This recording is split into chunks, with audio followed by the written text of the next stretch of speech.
This is Get Uncomfortable, the podcast where we talk race, politics, and so much more with me, Adam Smith. The uprising after the murders of George Floyd and Breonna Taylor sparked many outside the culture to want to prove their wokeness. Our nation's municipalities, institutions, and even the federal government also tried to make amends through recognition of Juneteenth, America's real Freedom Day. Juneteenth has been celebrated since 1866. Yeah, 1866.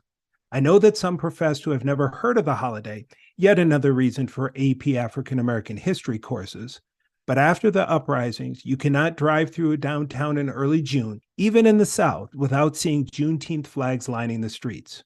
Corporations, universities, states, and even the federal government have declared Juneteenth as a holiday, but it's giving folks yet another day off and buying red, black, and green plates and ice cream at Walmart, absolving America from its sin of racism and anti-Blackness. Today, we talk Freedom Day, its recent, late to the party adoption and commercialization with Ersaleen Hope. Ersaleen Hope is a first-generation college graduate who is well into her dissertation journey, finishing her PhD in industrial and organization psychology. She has been in social justice for over 10 years, working in social services, nonprofit, criminal justice, government, and higher education. Her activism inspired her to create Hope in Action LLC, where she provides justice leaders and legislators consultation rich in the principles of organizational justice. She advises on equitable policy development, facilitates educational workshops, and is a board-certified coach. Ms. Hope soon will be Dr. Hope. She prides herself in being a phenomenal mother, wife, innovator, and advocate, an institutional and social disruptor, eradicating systems of oppression, barrier after barrier from the inside out in an effort to pay it forward and to do something extraordinary in her lifetime for her children and the future generations of Black people. Ersaleen, let's do it. Let's get uncomfortable.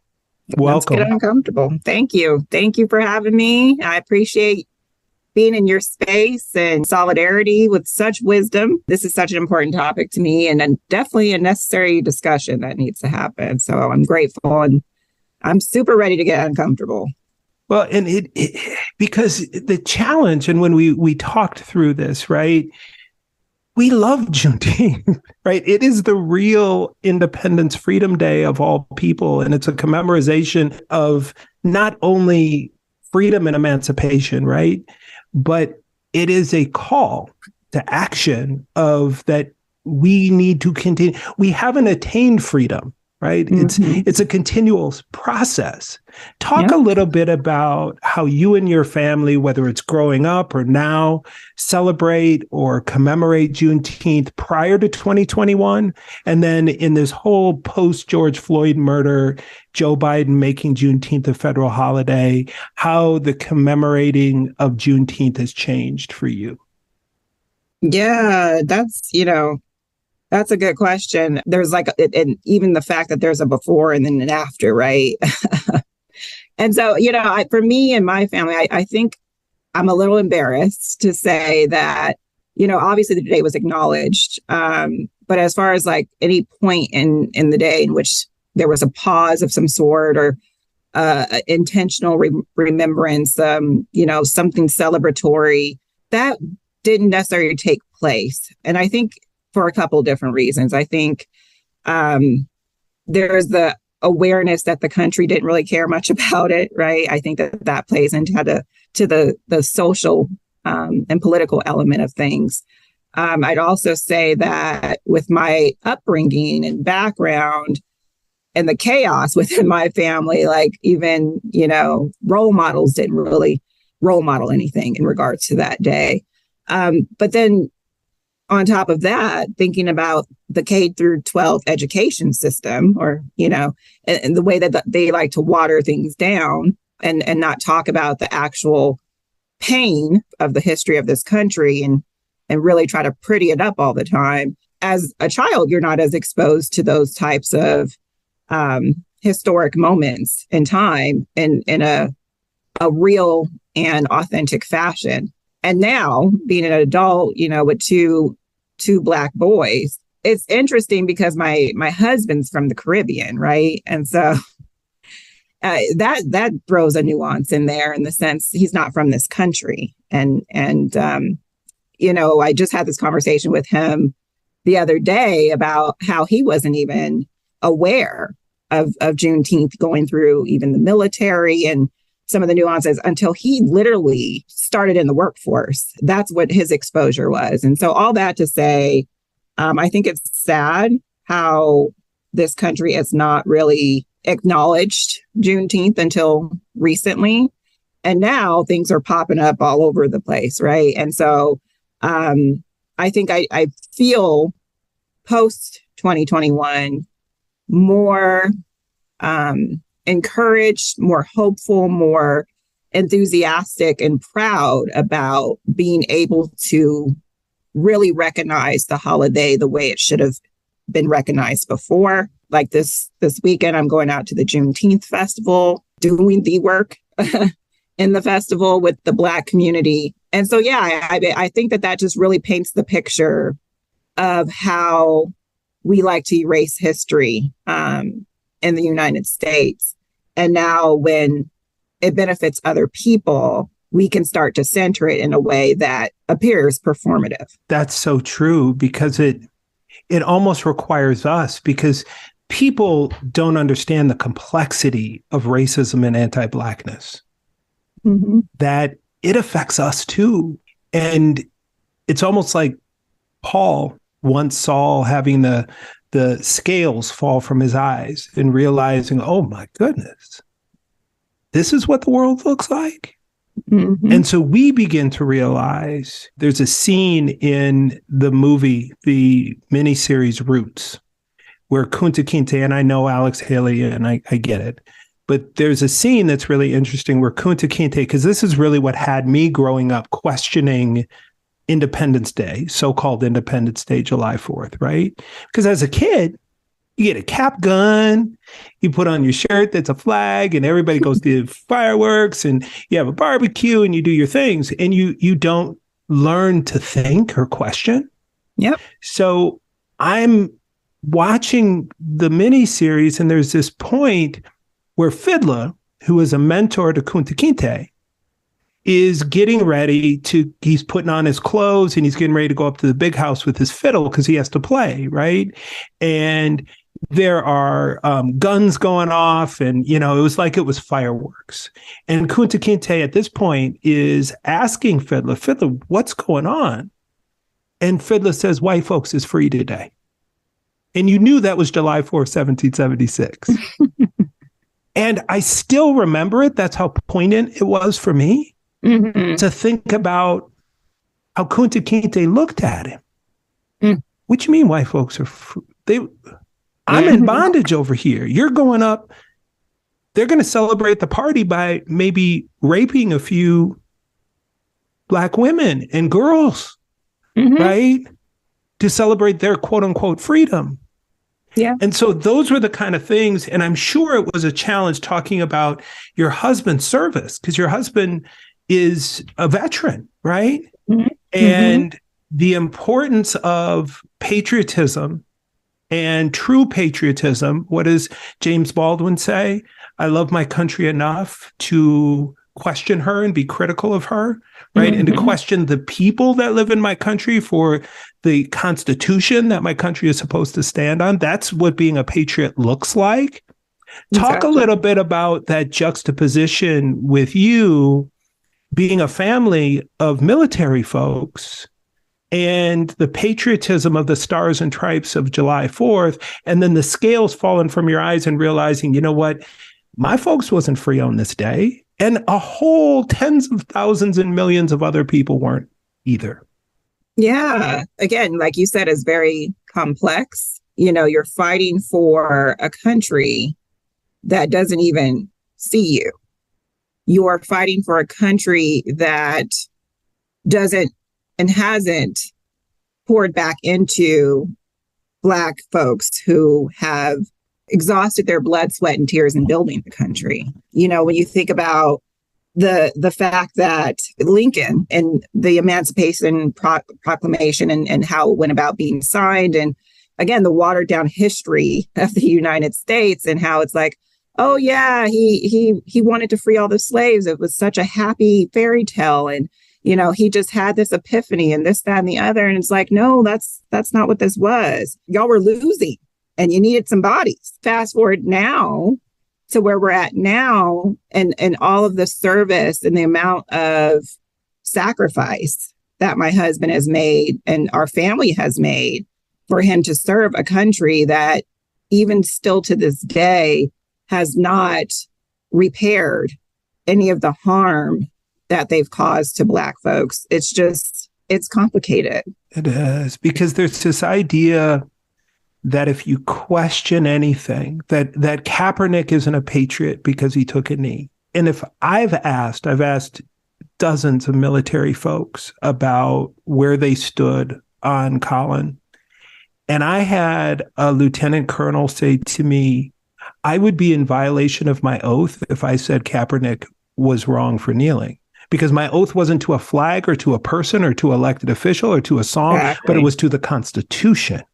Yep. And the Constitution protects his right to do that. And any true person in the military who has pledged that, a Green Beret, said, you know what, because he was sitting on the bench, might be a little more respectful to kneel, because that's what we do when we see a fallen soldier. And you're talking about fallen soldiers who have died in police brutality. That is what but you have these false patriots that say, if you question anything, if you say the 4th of July isn't my thing, what's wrong with it? Love it or leave it.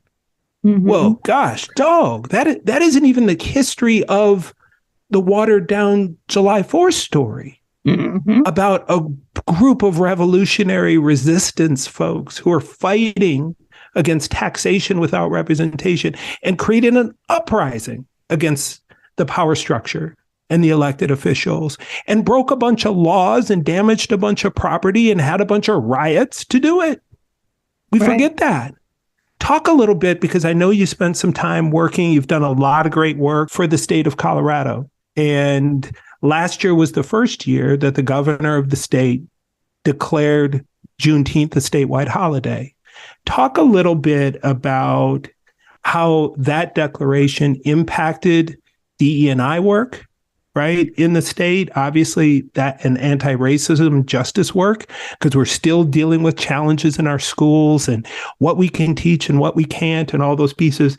And talk a little bit about, if you've seen, now living in Colorado, if the state did anything different outside of just declaring it a day off. Oh my gosh, that's such a difficult question to respond to, just because I said uncomfortable. We're going to be uncomfortable now.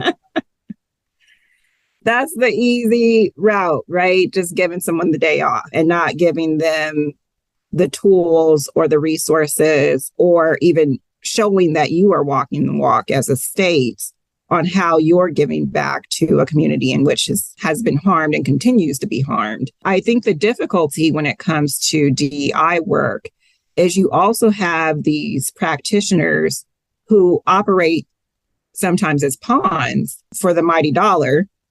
And they come in and they perform a service. And, you know, you got the respectability politics, for example, to co-sign the performative acts that are happening. And then they get to walk away saying, yay, we did something. Like we acknowledged the day. We gave you the day off. I can't recall what the senator was that one day when they were being asked about reparations. And the senator said, you know, I don't understand why we need to give you Black folks reparations because we gave you Obama. Right. And I'm like, little comments like that politically is what infuriates me around these performative acts of Juneteenth. So to bring it all back and answer your question, what has the state done since they've adopted and acknowledged this particular holiday, nothing. They've done nothing. Well, and I think the deeper question, right, comes down to, and we talked about this yesterday, are we taking the day off or are we taking the day on? You know, that freedom is a brass ring that none of us have grasped yet. And I don't mean none of us, Black folks, Indigenous folks, queer folks, people of BIPOC communities, minoritized groups.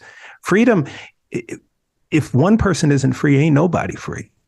Right. Right. We saw January 6th. There's a whole bunch of freedom that we all could have lost. Right.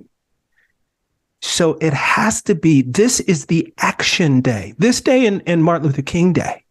Those are not days where we take the day off and have a freaking barbecue. We get to freaking work. That's it. Whether the work is to read, whether the work is to love, whether the work is to serve, whether the work is to learn, whether the work is to do anything, go to work then. Do not take the day off and stand on the bones and the blood of millions of people by just taking the day off. Can you contrast, because you've worked in the public sector for the state and state service, now you work in the higher ed space. Contrast kind of the recognition of Juneteenth in both of those spaces. And I know some institutions give folks Juneteenth off. That's what we call recognition, right? Give you a day off. But talk about how that recognition, because your institution right now, you don't have Juneteenth off, but talk about, because you said with the state, they give you the day off, but that was about it. Right. Talk a little bit about how that difference is being made as you've now been in higher ed for a little over a year. Yeah. And let me just circle back, because I was a little harsh. I don't want to be too harsh. I don't want to discourage anybody, because I am a DEI practitioner by nature. I do believe in the work. My last name is Hope, so I have to have that hope, right? And so it's the fact that even if you're bringing, whether it's a song or, an educational speaker or something or whatever to the table to educate people around what Juneteenth actually is observing and what it represents, that's one element of it, right? And at the same time, we still got to go beyond the song and dance. And we have to be a part of building a strategy to dismantle systems of oppression. So it's not saying that those things are wrong per se. It's saying that, and then what, right? And then, I feel like if we're not doing the work in challenging these practices and these policies and programs and behaviors that are happening in the workplace, what is it all really for? What are we really doing? Because this cosmetic corporate social responsibility hoopla is not the business. It's just not. So I wanted to go back and just make sure folks know that DEI work it's not criticizing some of these programs and activities that folks are bringing into the space, including, government. It's just saying, and then what? What else are we doing? But to go back to your other question about the differences in higher education and what that experience has been like, I have to tell you a story. The story is that when I was called to interview for my position, the person calls me or whatever, and they say, hey, can you come in on June 19th? And I blinked, I paused. I think I gasped even on the phone as I'm getting this call. And I'm like, you mean Juneteenth? And the person's like, yeah, like you can come in on this day. What time would work for you or whatever? I said, I can't come in on that day. And they're like, why? And had a whole education session just about, me coming in for an interview. And so long story short, when I got this position, I said, never again are we not going to pretend like this is a day that deserves recognition. And so I kept that promise, and I kept that motivation to deliver on that coming into higher education. It's sad that we go from a space where you just get the day off and go forth and prosper to now we're in a space where it's not acknowledged at all. And I said, I can't have that. I can't be complacent. I can't be a part of enabling this inaction. And so it's different. And at the same time, it's still dismissive. It minimizes all of the work that needs to be done. And it's been very frustrating for me in the sense of you have folks within a place of higher education who are passionate about some of these topics and the brilliance that's here. We have it here. And it's just like, why is no one doing anything about it or with it? So just, kind of night and day in the sense of just letting it happen, not making it happen, but letting it happen, meaning like you do what you want to do on this day, or either just come to work because we're not going to acknowledge it all together. But both of those, for me, it's not enough. Well, I think one of the amazing things about you is you aren't just living in hope, hoping for a better day, hoping someone else will do it, hoping things will get better. Well, I hope things, right? But you are hope in action. And that's the right. Powerful thing. Whether it was the state giving a day off, the first year you put together a multi-agency Juneteenth celebration with several hundred people virtually, or it's your institution now not giving Juneteenth off. In the other contrast, you put together a campus-wide, community-wide celebration, acknowledgement, multi-pronged virtual event for Juneteenth.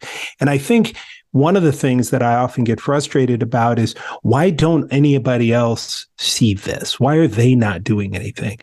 Mm-hmm. At this season in my life, I can't worry about what people see and what they don't. When God reveals things to me, I have to act. Mm-hmm. Because the last thing I want is his voice to get quieter in my head. I want to be able to recognize there isn't one good thing that I can do without God. That's some hardcore Martin Luther right there. Right. Mm-hmm. And so anything that comes in my mind or heart that's good, that's him talking to me. And when he puts those thoughts on my heart and on my mind, I have to act.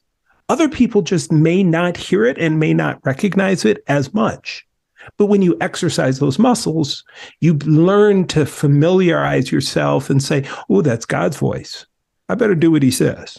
Because I want him to keep talking to me, and I want to keep distinguishing his voice from my own, right? Mm-hmm. Which is so powerful.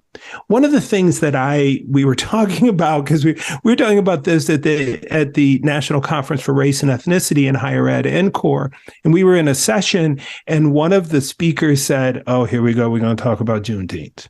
And the crazy part is this has been a holiday celebrated by Black folks since 1866. We have had events and barbecues and activities and speeches and things since 1866.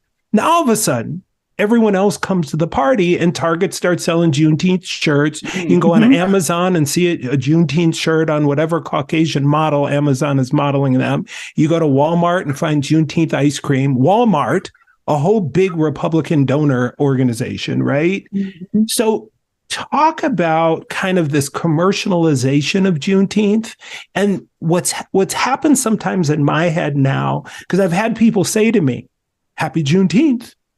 You don't even say Happy Juneteenth. What? You're just trying. I appreciate you trying, but I don't want this to be another commercialized thing off the blood, sweat, tears, and sacrifice of Black and brown folks. So talk about this contrast and why sometimes the mere mention lately of Juneteenth makes you feel maybe uncomfortable, maybe even more a little enraged. Mm. It's funny, as you were just describing people coming up talking about Happy Juneteenth. And for some reason, the picture that came across in my head was, someone wearing blackface. And they're doing a little song and dance and this, that, and the other. And it also made me think about the quote, how they want our rhythm, but not our blues. And how they, to your point, capitalize on our pain and our blood and our sweat and our tears now in ways of ice cream, right? Or T-shirts. Oh, what is it, the Indianapolis museum with the watermelon salad? Yeah, They had that's the right. Juneteenth watermelon. That's right. I was like, are you kidding me right now? And so all of this was sparked, unfortunately, by the murder of George Floyd. And then it became a political agenda, right? And then it became profits for performance. And so on and so forth with all of these antics. And again, no one's really doing anything. They're all performative. And people see that. They see that people are not putting the funding or what they're reaping back into the Black community. They're capitalizing on a holiday in which they have ignored for years. And now, because of the social justice movements that are going on right now around racial equality, they see it as a profit. They see dollar signs. They don't see that they need to repair and give back. And so all that to say, it disgusts me at this point, going into some of the stores around this period of time. It enrages me to see people not really recognizing and understanding the history behind what they're doing. And I would even say that, yeah, they have some of these, T-shirts in specific areas of the store, but they're in specific areas of the store, right? Like, so it's a combination of all of it, and the fact that you don't see people actually doing their work. It's such a challenge because you contrast this with one of the most blatant anti-Black, anti-queer, anti-woman history in the history of this country. We're saying happy Juneteenth and selling junk in stores, and then we are trying to remove so-called race-based admissions in every college. We talk about culture wars. If anybody is fighting for the culture, it's us. We're using fear politics by removing, every single book from I Know Why the Cage Bird Sings to Holden Caulfield from our public schools, because we don't want white kids. Florida is not about with the ban on teaching AP African American history. That isn't, because we know the data. Black folks, this is all, racism in institutions like education is real. Black kids don't have access to AP curriculum. It's not about us learning our history. We know. And our kids, this is about the fear that some of these white youth will start learning the true history of this country. And then you continue to be outnumbered, right? Because then we got more hippies, just like Richard Nixon. So this is, this contrast of we're corporately and almost like it in this guilt way, we're accepting Juneteenth, right? We're giving people Juneteenth off, but we're not accepting the reason why a Juneteenth is and will continue to be necessary in a time that our country is every day wallowing in racism, anti-Blackness, anti-queer legislation, right? Yeah. So talk a little bit about living in your state, your state, just like mine, just like most. If it was up to our state legislatures, we'd all be Florida, right? That's true. So you're walking through this in your state while at the same time having people think a performative act of celebrating Juneteenth is enough, rather than fighting for, on the ground, the true freedom that Juneteenth represents. It's putting lipstick on a pig, right? That saying where, how do we make it pretty on the outside? But we don't really want to change it at the core. We don't want to change it at the root. We don't want to change the policies, the procedures, the practices that are creating barriers and inequities. Let's bring in a performer or some performance of some sort, and we'll give them that. And it shows in the way in which organizational or practices are enabled that hold Black folks back, right? Or it shows in me bringing forth a discrimination claim and you minimizing or watering it down, right? And so those are the things that lie beneath the surface that none of this song and dance performative acts can actually cover up, because it's still rotten from the core, right? All that to say, I think that when it comes to the anti-Blackness and white supremacy culture and the things that are actually we see and we feel and we experience on a day-to-day basis, those things can't just get covered up by one day a year, you giving us some time off or bringing someone in to perform a song and dance. Those are the experiences, I should say, that can't be watered down. They can't be taken away.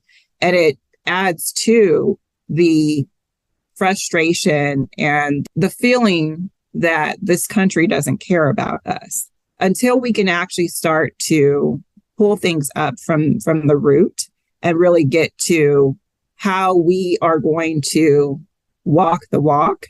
Then all of this is just feeding into white comfort. It's feeding into what makes some other people feel better about themselves, the white saviorism, all of those different things. So it's not, again, it's even to this day, it's still not about Black folks, right? It's about white people feeling comfortable, white people feeling like they've saved people, and white people feeling like I'm woke. And I think it makes me think of, we don't want Juneteenth to be the next Thanksgiving. To be frank, that's nothing but a bullshit made up holiday where you thought the natives brought maize and corn and sat with the pilgrims, not that we created a holiday around the genocide attempt by European folks against the people who are already on this land. We can't have the Juneteenth without discussing the true history, the real history, the real assault, the real removal of people's culture and religion and language and homeland and everything from their being. That's why, and for everyone who listens to our podcast, please never, when you're talking, first off, Black folks don't ever say African American. I'm just saying, we don't say that to each other. Stop it with that fake liberal mess. We don't do that. We say Black, and Black is a capital B, because we're not a color. We are a people, just like Hmong. Hmong people are a people because we have no country, right? Like that of origin. We can't go back to France or to Europe or to Ghana or Nigeria for that matter, because we just don't know. So Black, as it applies to people, are the people that were taken in bondage. And we are a diaspora of people who are all multiracial and multi-ethnic, because none of us look like the people in the motherland of Africa because of the assaults that were happening upon our mothers and our sisters. So it's that piece to understand, but don't celebrate Juneteenth unless you want to understand your history. And your history with all of the assault and rape and harm and victory and triumph, because the one thing we would say, the same thing as our Native brothers and sisters say, we are still here. You tried, but we are still here. But you're not going to, don't erase us in 2023. Embrace your history, not ours, yours. They had a Black History Day. This is an American History Day. Right? A West Indies History Day, when a group of people, and for people who don't know, the Emancipation Proclamation happened on January 1st, 1863, and it wasn't until June 19th, 1868, right, that the folks, the slaves that were living in Galveston found out they were free. They spent another 2.5 freaking years in bondage. The assault, the rape, the murder, the dismemberment, the castration. And it wasn't a handful of people. It was 250,000 people. That's the history we need to embrace. Not buying some damn t-shirts and some red, black, and green plates from Walmart and having just another barbecue. Push that into the fake Independence Day in a couple weeks. Yes. Don't put that in our day where our ancestors every single day, not just in slavery, but since 1865 to 1965 to today, have been struggling for freedom. Exactly. Right? Talk a little bit about the continued frustration of many Black folks around, you mentioned it several times, without making repair. You know, talking about what does repair look like for you? Because I know Tecumseh Sherman and we know 40 acres and a mule and we know, but people hear words like reparations and immediately they say, well, my ancestors didn't have slaves. But what does repair look like for you? And if you had your druthers, what would a process of looking at some form of repair look like for this country as we try to pull things up from the roots and really heal? Yeah, so it's interesting. You think about slavery, right? In 1690, everyone wants to jump to slavery.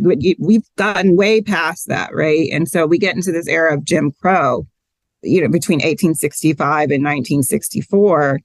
And everyone's thinking like, oh, after civil rights, like everything is even better now, right?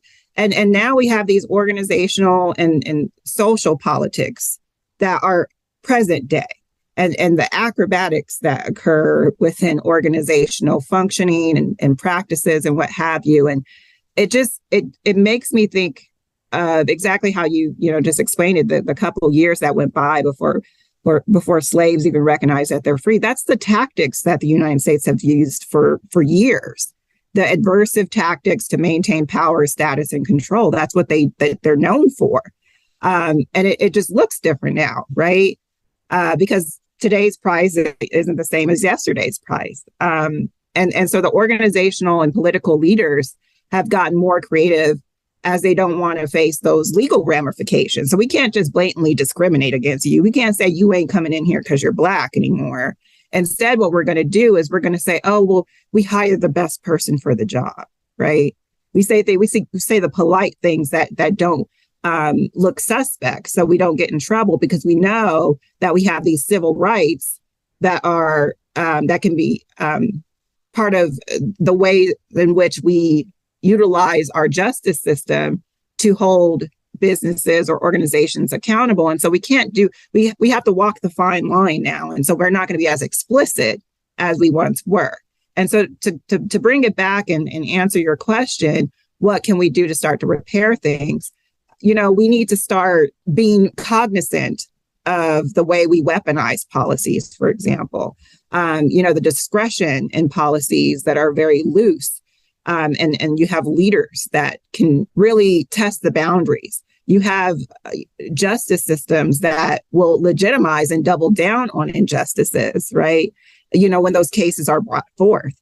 I was just having a conversation earlier today about a white woman who, sued in regards to some discriminatory action that occurred, and some Black folks that were involved with it. And it had to do with, it was about Starbucks, and it had to do with the fact that she was doing whatever the company policy was, or whatever the case may be. And so they needed a scapegoat. So they decided to use her as the scapegoat. And long story short, she brought forth the case and she won, right? But I'm thinking about all the countless times that I've heard Black folks bringing discriminatory cases, in front of the justice system, and they're constantly being dismissed, right?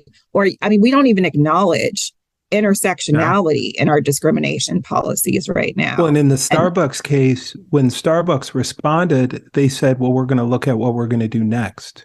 Now, if somebody of color filed the discrimination, I'm not saying against Starbucks, maybe they would say the same thing. But in this, how many times do people win a discrimination suit and they're a person of color, and the first thing out the corporation's mouth is, we're going to appeal? Exactly. Right. But in this case, it was like, oh, which is, I mean, a friend of mine said, they just going to pay her off. They're just going to pay her. They're going to pay what I think they lost 30 million, I think was the number, right? Exactly. So it goes back to the anti-Blackness that you were referring to before, and the creative strategies that they use to, reinvent and how racism and how discrimination looks today. And they gaslight and they manipulate and they dodge and all of these different things. And so, part of repair is being able to look in the mirror and say that I know I have privilege and I am in spaces where I can challenge these policies that are causing harm. I see you and I see the disparate impact that's happening to Black community. So being able to actually challenge, speak up, and reconstruct and deconstruct some of these barriers structurally within our, organizations, but also just within our social systems as well, and actually doing the work. That's how you start to repair. When I think your point, when you were talking about we have these civil rights, so people have to be a little more covert with their racism, anti-Blackness, anti-queer, all the things, misogyny. But the reality is, we've learned recently in the last 3-4 years that all of those civil rights, because nobody is really fighting for them, because our comfort is so important and our job is so important and us having 15 pairs of shoes is more important and our car is more, what do I do? Well, I can't speak up because I might lose my job. What happens when we don't fight for rights? They go stale. Yep. And then we have courts where a woman's right to do what she wants with her own body is challenged, where a person's right to exist at the gender God made them is challenged and wins, where you're passing huge legislation that discriminates against people on who they marry. What, you don't think the Civil Rights Act is next? We have huge voter suppression things happening, doggone. I mean, we won a case in the Supreme Court 5-4 on voting rights, but that wasn't because of the case. They helped outline, bring it back to us. We'll be happy to get rid of people's rights. And this is when what you said that was so true is that real repair starts with the individual. Yes, reparations is great. And if you gave every descendant of a slave in this country X amount of dollars, I'd be all for it, right? It'd be great. But that isn't the repair alone. Mm-hmm. It has to start with people using their privilege to challenge policies, but also to challenge people in their lives. When somebody does or says, when you're on a search committee and somebody says something, well, I just really liked her more. How many times have we heard that? Is this freaking the voice? Are we turning the chair? Is this about who you like, or is this about who's the most qualified?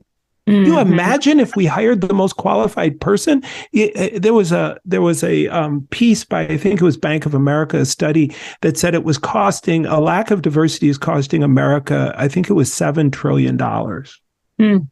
Because the biggest reason why is we aren't hiring the best qualified all the time. Our kids aren't learning from the best teacher. We don't have the best this or the best that, because our number one qualification is words like fit and comfort. Mm-hmm. Mm-hmm. So to have the privileged folks, okay, and there's times that all of us have privilege. I have plenty of privilege and many, many times in my life.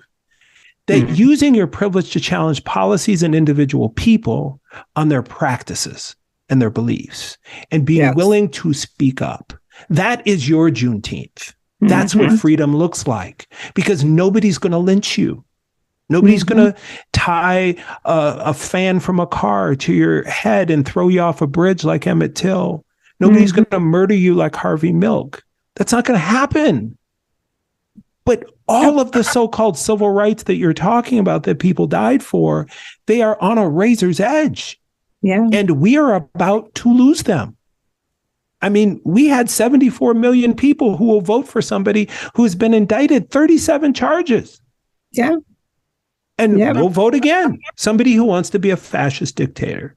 So ending on a real happy, positive note, Ersaleen, if you were, queen of the world, which you kind of are queen of the world, but if you were queen of the world and you had the ability to plan a Juneteenth celebration or recognition, right? What would you do? Who'd be involved? Who'd be benefited? Who'd be impacted? How would you recognize Juneteenth if you had your druthers? Wow, that is a really intense thought there. Wow. I think in short, I would say I would involve my people, right? I would bring my people into a space, and we ain't even got to make no plans, because when Black folks come out, we ain't got no plans. We ain't got no structure to anything. We just know we want to be in community with some good people, and show up and show out. And I think some of if I were to think about some people that would be there, obviously my family, friends, community, that kind of thing. But I mean, maybe Nicole Jones, right? 1619 Project. Sister Soldier would be there. Amanda Gorman. I think that would be real cool. If I were to think about somebody who's not like presently living, maybe like Maya Angelou, Chadwick Boseman, right? Some of those folks. We'd probably have some representation of Black-owned businesses. I'm thinking about like Black Wall Street style, right? Voting information booths, because we all need to get educated about that. Some double Dutch contests, because I used to do double Dutch back in the day. Some spoken words, some hair braiding, some comedy. And then all the proceeds would go to the local school districts, right? Some of the disadvantaged, socially disadvantaged and marginalized school districts. And, probably some community-based organizations, some of the grassroots organizations, I should say. Are we going to have some food? Those are the ones that are doing great. We're going to have some food. It's going to be potluck style. Everybody's going to bring their own dishes. Oh, even Chadwick? Is Chadwick going to cook? He's going to cook too.